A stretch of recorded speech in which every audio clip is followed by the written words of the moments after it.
కోదన్నాల్ sir గారికి, అలాగే రామనాయక్ అన్న గారికి, మోతి శోభన్ రెడ్డి గారికి హృదయపూర్వక ధన్యవాదాలు. ఫస్ట్ మీటింగ్ మాతోటే ప్రారంభించారు.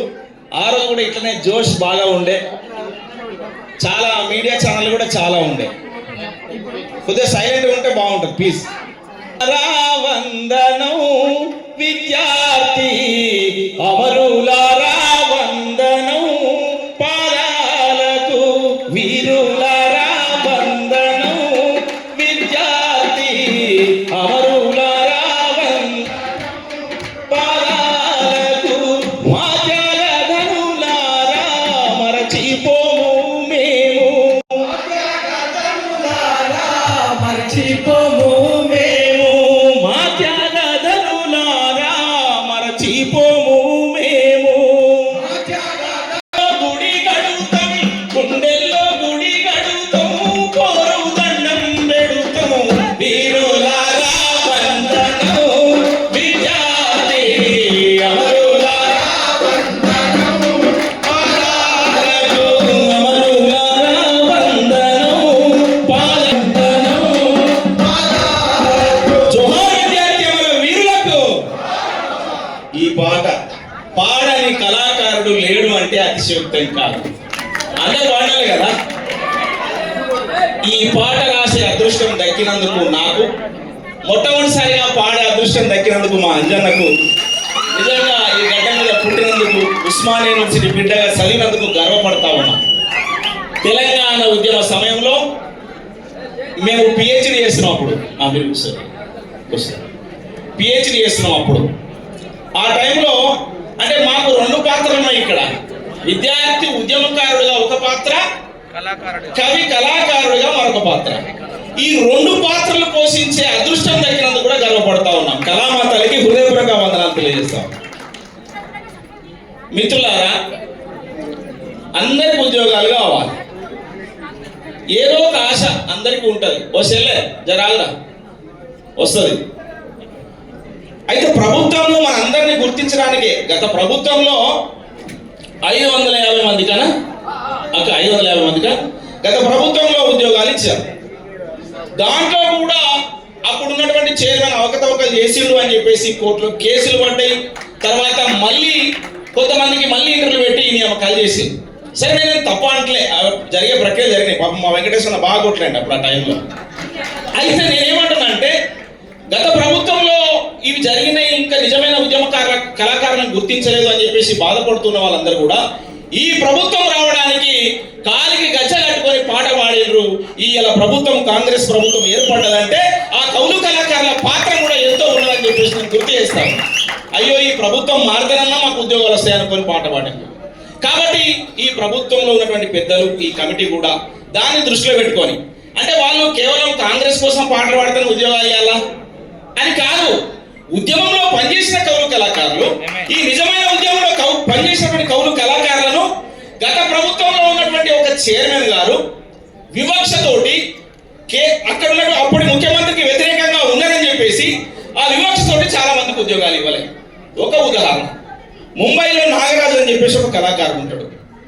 నాగరాజు, చీమకండ్ల నాగరాజు, ఆయనది నార్కెట్పల్లి. బొంబాయిలో మన వాళ్ళు చాలా మంది ఉంటారు. 6 లక్షల మందితోటి పెద్ద బహిరంగ సభ పెట్టిరు. ఒకరోజు పెట్టినప్పుడు నేను అక్కడికి గెస్ట్గా వెళ్ళినా. అక్కడ ఆ సమావేశంలో కళాకారులకు సంబంధించినటువంటి ఇన్ఛార్జు చీమకండ్ల నాగరాజు. అప్పుడు ఉద్యోగం కోసం ఆయన ఇక్కడ వస్తుండే, బొంబాయిలో ఉన్నప్పుడు అక్కడ పనిచేస్తుండే. తెలంగాణ కోసం తపన పడ్డటువంటి బిడ్డ, కూలి బిడ్డ, వలస బిడ్డ, నా తెలంగాణ రాష్ట్రం వస్తే మళ్ళీ నా ఊరిపై పని చేసుకుంటా, పాట పాడుకుంటా అని చెప్పేసినటువంటి బిడ్డ అప్పుడు చైర్మన్ దగ్గరికి వెళ్ళి అప్లికేషన్ పెట్టుకున్నాడు ఉద్యోగం. ఎక్కడ పనిచేసాను, ఎవరితో పనిచేసాను అంటే, ఇగో పలాని దర్వేలన వాళ్ళతో, పలాని ధర్మంజన వాళ్ళతో పనిచేసిన. కథం క్యాన్సల్ ఉద్యోగం. ఇట్లా పలాని గద్దరన్నతో పనిచేసిన, పలాని ఇంకొక అన్నతో పనిచేసిన. అంటే వాళ్ళు కేసీఆర్కు ఆ రోజు వ్యతిరేకంగా ఉండింది కాబట్టి వాళ్ళకు ఉద్యోగం ఇవ్వను అని చెప్పేసి ఆ రోజు పక్కన పెట్టారు. కానీ అసలు ఉద్యోగాల ప్రక్రియనే ఉద్యమం కోసం పనిచేసిన వాళ్ళకు ఉద్యోగాలు ఇవ్వాలని కేసీఆర్ గారు పెట్టారు. కేసీఆర్ గారు దురదృష్టం పెట్టిండ్రు. నా కోసం పాటలు పాడిన ఉద్యోగం ఇస్తానులే కేసీఆర్ గారు. తెలంగాణ కోసం మీరు గజ్జగట్టి పాటలు పాడిరు, మీతో రాష్ట్రం వచ్చింది కాబట్టి మిమ్మల్ని గౌరవించుకునే బాధ్యత ప్రభుత్వాన్ని చెప్పేసి చాలా పెద్ద మనసుతోటి కౌలు కళాకారులకు ఉద్యోగాలు ఇచ్చారు కేసీఆర్ గారు. నా కోసం పాట పాడారు కాబట్టి ఉన్నటువంటి చైర్మన్ దాన్ని వక్రీకరించి ఆయన చాలా మంది నిరుద్యోగ కళాకారులను చేసిండు, ఉద్యమ కళాకారులను నీరుగార్చే పరిస్థితి తీసుకొచ్చాడు. అట్లా మేము చాలాసార్లు కొట్లాడినాం.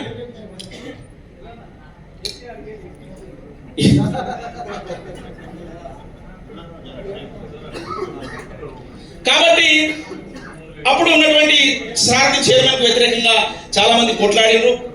కొంతమంది మేము పనిచేసినాము కళాకారులుగా, మాతో పాటు కళా బృందాలు మాతో కలిసి పనిచేసినాయి.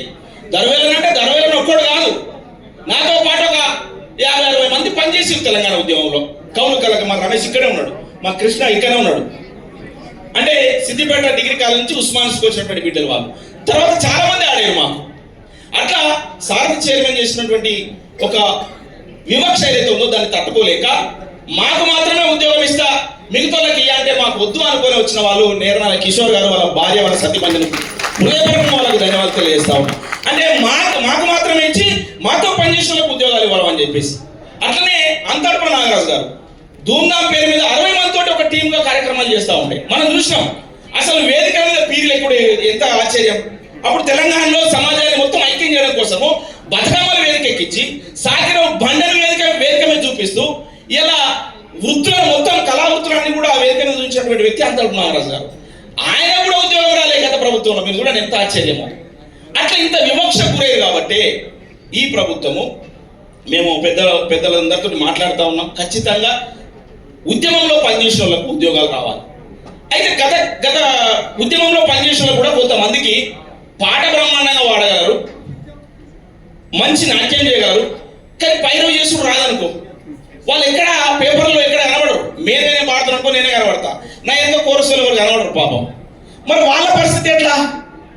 వాళ్ళన్న నాకు నోరు లేదు, నేను నాట్యం చేస్తా, కానీ నన్ను ఎట్లా గుర్తించాలనుకునే ఒక బాధ వాళ్ళలో ఉన్నది. కాబట్టి వాళ్ళలో అప్పుడు మెయిన్గా తెలంగాణ ఉద్యమంలో పనిచేసినటువంటి కౌలు కళాకారులు ఎవరైతే ఉన్నారో వాళ్ళ ద్వారానైనా వాళ్ళ రికగ్నిషన్ తీసుకొని నిజమైన ఉద్యమంలో పనిచేసిన కౌలు కళాకారులను గుర్తించాల్సిన అవసరం ఉందని తెలియజేస్తా ఉన్నా.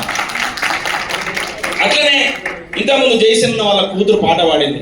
వాళ్ళ ఫ్యామిలీ కరోనా టైంలో జయసేన గారు చనిపోవడం జరిగింది. ఆయన ఎన్నో తెలంగాణ ఉద్యమం కోసం పాటలు పాడాడు.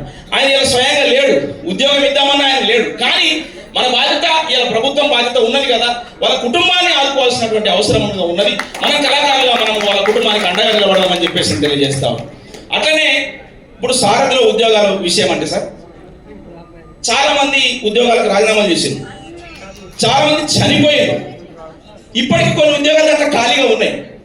దాంట్లో ఖాళీగా ఉన్న ఉద్యోగాల నియామకాలతో పాటు మరికొన్ని కొత్త ఉద్యోగాలు నియామకాలు చేస్తే నిజంగా ఉద్యమంలో పనిచేసినటువంటి కౌలు కళాకారులకు న్యాయం జరుగుతుందని చెప్పేసి తెలియజేస్తా ఉన్నాను. న్యాయంగా పనిచేయడం జరగాలి. అట్లనే కొంతమందికి గొంతు బాగా, పైరవి బాగా, ఎక్కడంటే అక్కడ బహిరంగంగా ప్రదర్శన చేసే ఉద్దేశం బాగా ఉంటుంది. కానీ పాపం తెలంగాణ ఉద్యమంలో లేరనుకోండి, ఉద్యమం అయిపోయిన తర్వాత వచ్చిరు వాళ్ళు పాపం. వాళ్ళని కూడా ఆదుకునే ప్రయత్నం చేయాలి. ఈ ప్రభుత్వం రేపు సంక్షేమ కార్యక్రమాలు చేస్తున్నప్పుడు వాళ్ళకు ప్రభుత్వం తరఫున ఉపాధి కల్పించే ప్రయత్నం చేయాలి.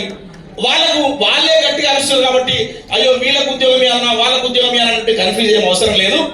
తెలంగాణ రాష్ట్రం వచ్చే వరకు ఎవరైతే గజ్జ కట్టుకొని పాట పాడినరో, వాళ్ళ కుటుంబాలను వదిలిపెట్టి తెలంగాణ ప్రజల కోసము కలమై తిరిగినరో వాళ్ళకు నిజమైన ఉద్యమ కళాకారులుగా గుర్తించి ఉద్యోగాలు ఇవ్వాలని చెప్పేసి, అట్లనే 250 గజాల స్థలం, ఇంటి స్థలము ఇలా ప్రభుత్వము అది ప్రకటించింది కాబట్టి, ఎన్నికల మేనిఫెస్టో కాబట్టి అందరికీ చాలా పేదలు కళాకారులు అంటే చాలా నిరుపేదలు ఉంటారు. ఒక్కొక్కసారి కార్యక్రమానికి పోయేటప్పుడు పైసలు ఉంటాయి, ఆ ప్రోగ్రాం అయిపోతుంది, మళ్ళీ ఇంటికి పోయేటప్పుడు పైసలు ఉండవు. చాలా బాధాకరమైన పరిస్థితి ఉంటుంది.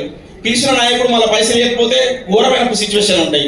ఇట్లా రకరకాల కార్యక్రమాలు, రకరకాల ఇబ్బందులు పడ్డటువంటి కౌలు కళాకారులు చాలా మంది ఉన్నారు.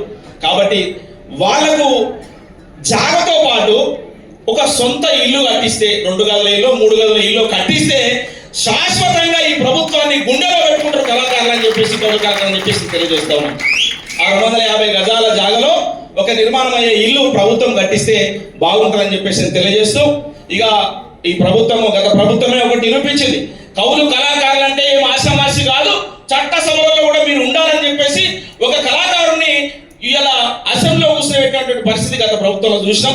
కాబట్టి ప్రస్తుత ప్రభుత్వంలో కూడా కవులు కళాకారులకు చట్టసభల్లో అవకాశం కల్పించే సందర్భం ఉండాలని చెప్పేసి ఇంతకుముందు మా అంజన కూడా చెప్పాడు.